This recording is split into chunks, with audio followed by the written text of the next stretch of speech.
Pessoal, como que vocês estão? Eu espero que bem. Nesse vídeo, a gente vai começar a conversar um pouco sobre estatística, falando um pouco sobre aquilo que será discutido durante o nosso curso, os diversos tópicos e já introduzir alguns conceitos importantíssimos para que a gente possa desenvolver esses tópicos que serão apresentados. Vamos começar? Então, como alvo do nosso curso, nós estaremos estudando diversos segmentos da estatística em si. Começaremos estudando uma parte conceitual de probabilidade. Isso envolve conceitos iniciais como variáveis aleatórias, eventos, teoria dos conjuntos, relações de dependência e independência entre esses eventos. Depois, estudaremos o comportamento probabilístico de variáveis aleatórias, veremos matematicamente a construção desses modelos probabilísticos, as suas aplicações e como corretamente utilizá-los em problemas práticos. Depois de desenvolver, na verdade, depois de entender um pouco da mecânica de probabilidade, entraremos no âmbito da inferência estatística. Aqui nós teremos a oportunidade de explorar um pouco mais sobre os conceitos que envolvem intervalos de confiança, testes de hipóteses, estimadores em geral.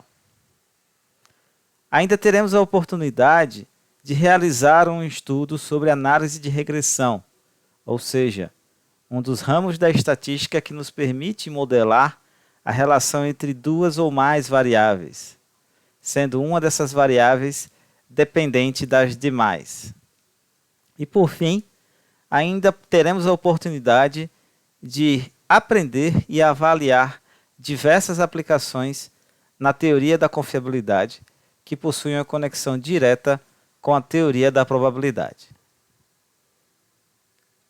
Começando um pouco sobre um dos principais conceitos iniciais da estatística, podemos falar sobre a estatística descritiva. De maneira prática, assim que lidamos com a maioria das problemáticas no mundo real, devemos conhecer melhor as informações que serão analisadas por nós e que subsidiarão os estudos acerca de um problema. A estatística descritiva é um ramo que é responsável justamente por descrever os dados que estamos interessados e ela trabalha com técnicas que faz essa descrição de maneira organizada e resumida, geralmente através de um produto como um relatório, onde essas informações vêm textualmente e vêm ilustrativamente demonstradas. Então, as ferramentas textuais, por assim dizer, podem ser destacadas como distribuição de frequências, que na verdade é uma apresentação em tabela das frequências das informações que estamos estudando, gráficos estatísticos, onde a depender do interesse podemos aplicar diversos modelos diferentes, além de medidas resumo, que são classificadas em dois grandes grupos, como as medidas de posição ou localização e as medidas de dispersão ou variabilidade. São nesses grupos que a gente localiza conceitos como média, moda e mediana para o grupo de medidas de posição. E no grupo de dispersão nós encontramos conceitos como amplitude, variância e desvio padrão. O que a gente deve saber primeiro para adentrar nos estudos de estatística durante o nosso curso?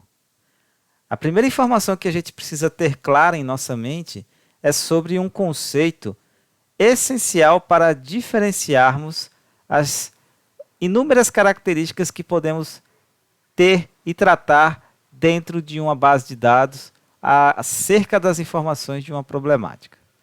Essas diferentes características são conhecidas como variáveis aleatórias. Um conceito que podemos dar para a variável aleatória é o fato de que elas são características que possuem valores que variam sem seguir um determinado padrão, ou seja, de maneira aleatória. E esses valores originados das variáveis aleatórias, eles podem ser valores que demonstram uma qualidade ou valores que demonstram uma quantidade. Daí, esses dois grupos mostrados para vocês nos slides, que são o grupo das variáveis aleatórias qualitativas e o grupo das variáveis aleatórias quantitativas. Como uma variável aleatória qualitativa, a gente ainda pode subdividir em dois tipos. Uma variável aleatória qualitativa nominal, como a própria descrição fala, é uma qualidade que indica simplesmente um nome ou um atributo, ou uma variável aleatória qualitativa ordinal, que tem como principal característica determinar uma ordem natural das informações. Já no grupo das variáveis aleatórias quantitativas, ou seja, quantidades geralmente numéricas, essa quantidade pode ser de natureza inteira ou de natureza real. A característica que possui uma quantidade numérica de natureza inteira é considerada como uma variável aleatória quantitativa discreta. Já os casos em que os valores estão contidos, pertencem ao conjunto dos reais, são características classificadas como variáveis aleatórias quantitativas contínuas. Então, como vocês podem ver, aqui nós temos alguns tipos de permissões e não permissões para cada um dos tipos de variáveis. Para a variável qualitativa nominal, podemos ver como exemplos o cor de cabelo de uma pessoa, a cor, de cabelo de uma pessoa, a marca de um computador. E é possível fazer uma classificação por categoria das respostas dessas variáveis e também identificar, por exemplo, a categoria que mais se repete. Não é possível, porém, fazermos operações matemáticas com esses valores. Não é possível somarmos Dell mais Lenovo dividir por 2. Não é uma operação matemática possível com esse tipo de variável. Como falamos da variável qualitativa ordinal e essa natureza de ordenação, podemos citar como exemplos o nível de escolaridade, o nível de atenção em uma aula, o nível da minha voz durante essa videoaula e assim por diante. Mais um tipo de variável que não permite operações matemáticas, mas permite também situações como as da variável aleatória qualitativa nominal. Classificação por categoria, identificação da categoria que mais se repete e também a sua natureza já de ordenação integrada ao seu conceito. Para o caso das variáveis quantitativas, no grupo das discretas, podemos citar exemplos como número de cadeiras em uma sala, número de disciplinas em um semestre.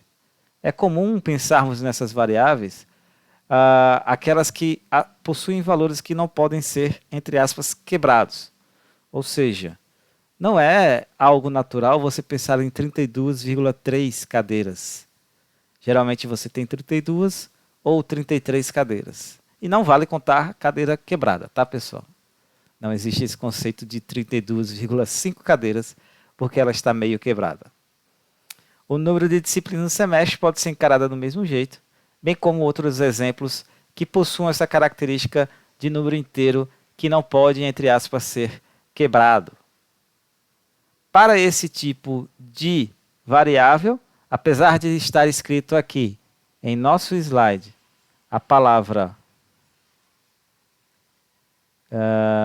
só um instante, aqui, não permite, na verdade devemos corrigir pela situação de que não é comum dividirmos os valores dessas variáveis em intervalos, caso existam poucas categorias.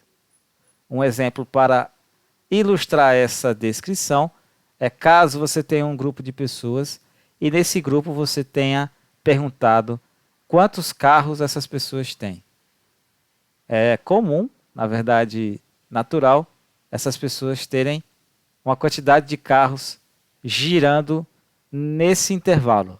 Ou a pessoa não tem nenhum carro, ou a pessoa tem um carro, ou a pessoa tem 2 carros, baseando-se aqui de maneira bem genérica em uma situação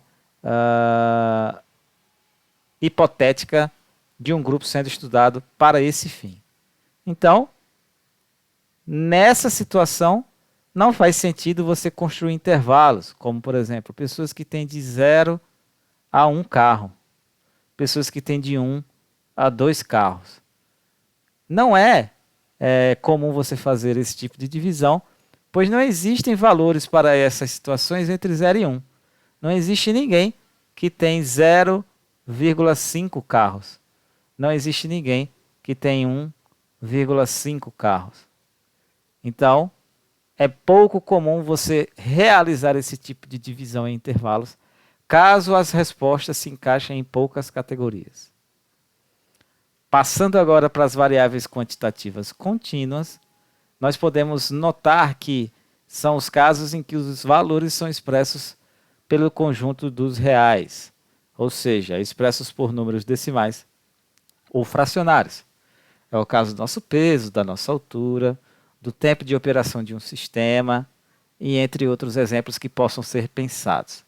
É comum você aplicar a classificação por intervalo para essas situações, a identificação do valor que mais se repete, operações de ordenação, e aqui, bem como no caso anterior, cabem as operações matemáticas.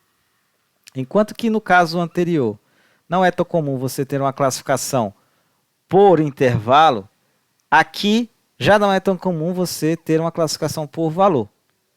Imagine que nesse grupo de pessoas que você perguntou sobre a quantidade de carros, você também gostaria de saber a altura delas. Então, raros os casos que você vai ter alturas iguais. É muito mais comum você ter cada uma das pessoas com uma altura específica.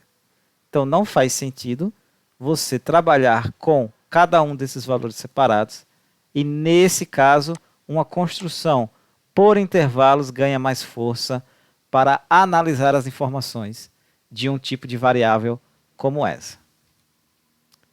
E aí, tendo em vista que entendemos um pouco sobre as variáveis e suas diversas classificações, adentramos num contexto específico do nosso primeiro assunto, do ramo da estatística que nos acompanhará durante boa parte do nosso curso, que é o contexto de probabilidade.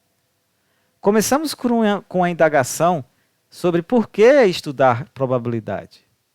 Ou seja, como podemos analisar o que vai acontecer? Naturalmente, isso envolve um estudo de incertezas. E quando temos incertezas envolvidas em um estudo, devemos considerar a possibilidade de modelá-las adequadamente. Aqui temos alguns exemplos sobre situações que envolvem incertezas. Como medir a capacidade de produção sem a consideração das incertezas sobre a confiabilidade de máquinas e pessoas, como firmar e cumprir contratos sem o conhecimento das incertezas envolvidas no processo, como decidir sobre a melhor estratégia a adotar. Então, por que, na verdade, existe tanta incerteza nos processos e nas problemáticas que estudamos? Porque a incerteza ela está totalmente conectada com a variabilidade, vejam bem, a variabilidade, que já é um conceito, na verdade, uma propriedade, uma característica inerente à natureza, que impede o total conhecimento de fenômenos naturais e humanos. Então, ao invés de buscarmos uma forma de anular a incerteza envolvida nos processos, devemos, na verdade, buscar uma forma de como lidar com essa incerteza. Temos, é claro, na popularidade do nosso dia a dia, alguns que recorrem a conhecimentos místicos ou populares ou crenças acerca das incertezas existentes no nosso dia a dia. Mas também devemos nos perguntar se um tipo de abordagem como esse seria o ideal para um contexto profissional que envolve, que exige, na verdade, precisões e rigorosidades acima do normal. Então, devemos nos perguntar o que seria recomendado fazer para esse tipo de situação. A verdade é que pessoas envolvidas em processos profissionais, tais como analistas de sistemas, engenheiros, profissionais da saúde, ou seja, pessoas que precisam de fato tomar decisões assertivas, precisam fazê-las de maneira objetiva, metódica, sistemática, seja qual for a nomenclatura dada para um estudo de fato minucioso sobre as situações envolvidas na problemática. Ao pensarmos em aplicações conectadas ao curso de engenharia mecânica para o profissional de engenharia mecânica, podemos pensar em algumas situações aqui, mas outras mais que podem estar presentes na vida do engenheiro mecânico que acabamos não citando aqui. Para cá destacamos, por exemplo, o estudo envolvendo ruídos em sinais. Esses sinais eles podem ser sinais analógicos ou digitais, onde é interessante entender o comportamento desses sinais, e os estudos envolvendo probabilidade são de suma importância para a identificação desse comportamento. A ideia é fazer com que a gente possa entender esse comportamento de maneira a diminuir ao máximo a interferência de um ruído em uma transmissão de sinal. Ainda, e mais especificamente para o engenheiro mecânico, entendemos também a possibilidade de estudar o comportamento de componentes em um sistema em série, paralelo ou misto, tanto do ponto de vista da sua operação, como também do ponto de vista da sua estrutura funcional. Ou seja, o engenheiro mecânico ele pode entender que, a depender da maneira que um sistema ele é projetado, isso pode interferir diretamente no comportamento probabilístico operacional do mesmo. Em outras palavras, é muito importante entender esse comportamento probabilístico de maneira que se garanta um ótimo funcionamento, prevendo-se e planejando-se para a realização e execução de manutenções preventivas, preditivas, evitando a necessidade de manutenções corretivas. Um cenário muito parecido pode ser enxergado quando pensamos em equipamentos que funcionam sob demanda. O que fazer quando você possui um sistema ou diversos equipamentos que precisam atuar sob demanda e você pode ter o risco de falha no momento em que o equipamento é demandado. Por isso a importância de você realizar um estudo envolvendo o funcionamento desse tipo de equipamento, também sendo possível modelar probabilisticamente o comportamento operacional do mesmo, buscando evitar falhas indesejáveis, realizar manutenções preventivas e outras ações que venham a otimizar o funcionamento do equipamento. Aqui aproveitamos para falar um pouco sobre algumas regras básicas indispensáveis para tratarmos de probabilidade. Muito porque a gente não pode esquecer que probabilidade não é um campo de achismos. É um campo que nos ajuda a definir o valor exato desse, entre aspas, achismo com um grau de certeza. Ou seja, ao invés de tirarmos conclusões sobre é quase certo, nem lá nem cá, é muito provável, quase impossível, os estudos de probabilidade nos auxiliam a definir valores acerca dessas conclusões que não sejam tão vagas como essas frases que acabamos de falar. Agora, o caminho para obtermos esse grau de certeza deve passar pelo cumprimento de algumas regras básicas que são de fato indispensáveis. A primeira delas diz respeito à definição de um experimento, ou seja, devemos identificar primeiro quais são as variáveis que queremos estudar, quais são as variáveis envolvidas no nosso problema. Depois que definido esse experimento e as devidas variáveis, precisamos definir os possíveis resultados desse experimento, dessa ação. É aí que a gente define o nível de detalhes sobre o estudo que queremos fazer sobre cada uma das variáveis. E, por fim, definir a regra que atribui probabilidade a cada uma das possibilidades envolvidas no experimento. Essa definição, essa regra, ela pode ser um modelo matemático ou pode, de fato, ser uma lista direta de probabilidades relacionadas a essas respostas. Com isso em mente, a gente pode definir esse experimento aleatório como uma ação ou uma observação que é executada e não se sabe ao certo qual será o resultado gerado. Aí deixamos alguns exemplos para que vocês possam tentar entender o que é de fato um experimento aleatório, que é diferente de um experimento simples, pois o experimento aleatório, pelo próprio nome, ele não garante o conhecimento final da sua execução. É um resultado gerado sem conhecimento de qual resultado final de fato será assumido.